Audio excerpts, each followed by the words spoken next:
ഒരു ദിവസം രാത്രി അച്ഛൻ ജോലിക്ക് പോയിട്ട് എന്റെ അടുത്തൊന്ന് പറഞ്ഞു, പഠിത്തം തിരുത്ത്, ഇനി കല്യാണത്തിന്റെ പ്രായമാണെന്ന് പറഞ്ഞു. ഞാൻ പറഞ്ഞു, വിദ്യാഭ്യാസം, സ്ത്രീകൾക്ക് വേണ്ടത് വിദ്യാഭ്യാസം, വിദ്യാധനം കൊടൈക്കനൽ പ്രധാനം, അല്ല സർവ്വതനാൽ പ്രധാനം. സ്ത്രീകൾ ജീവിക്കണ്ടേ? സ്ത്രീകൾക്ക് പുരുഷന്മാരുടെ മുമ്പ് വിദ്യാഭ്യാസത്തോടെ നിൽക്കണം. അതുകൊണ്ട് ഞാൻ പറഞ്ഞു, പഠിത്തം വിട്ടൊരു കളിയില്ല എന്ന് പറഞ്ഞു.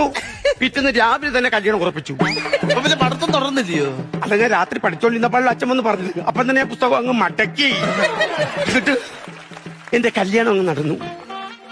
നല്ലൊരു കല്യാണമായിരുന്നു. കല്യാണം കഴിഞ്ഞു. എന്റെ ഏറ്റവും വലിയ ആഗ്രഹമായിരുന്നു കല്യാണം കഴിഞ്ഞൊരു കൊച്ച്. കല്യാണം കഴിഞ്ഞ കൊച്ചിനെ എന്തിനാ നിങ്ങൾക്ക്? അതല്ലെന്ന്, കല്യാണം കഴിഞ്ഞൊരു കൊച്ച്. ഓഹോ.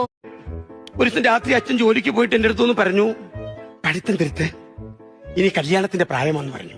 ഞാൻ പറഞ്ഞു, വിദ്യാഭ്യാസം, സ്ത്രീകൾക്ക് വേണ്ടത് വിദ്യാഭ്യാസം, വിദ്യാധനം കൊടൈക്കനൽ പ്രധാനം, അല്ല സർവ്വതനാൽ പ്രധാനം.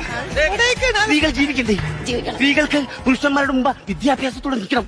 അതുകൊണ്ട് ഞാൻ പറഞ്ഞു, പഠിത്തം വിട്ടൊരു കളിയില്ല എന്ന് പറഞ്ഞു. പിറ്റേന്ന് രാവിലെ തന്നെ കല്യാണം ഉറപ്പിച്ചു. അപ്പൊ പിന്നെ പഠിത്തം തുടർന്നില്ലയോ? അല്ല, ഞാൻ രാത്രി പഠിച്ചോണ്ടിരുന്നപ്പോൾ അച്ഛൻ വന്ന് പറഞ്ഞത്. അപ്പം തന്നെ ഞാൻ പുസ്തകം അങ്ങ് മടക്കി. എന്നിട്ട് എന്റെ കല്യാണം അങ്ങ് നടന്നു. നല്ലൊരു കല്യാണമായിരുന്നു. കല്യാണം കഴിഞ്ഞു. എന്റെ ഏറ്റവും വലിയ ആഗ്രഹമായിരുന്നു കല്യാണം കഴിഞ്ഞൊരു കൊച്ച്. കല്യാണം കഴിഞ്ഞ കൊച്ചിനെ എന്തിനാ നിങ്ങൾക്ക്?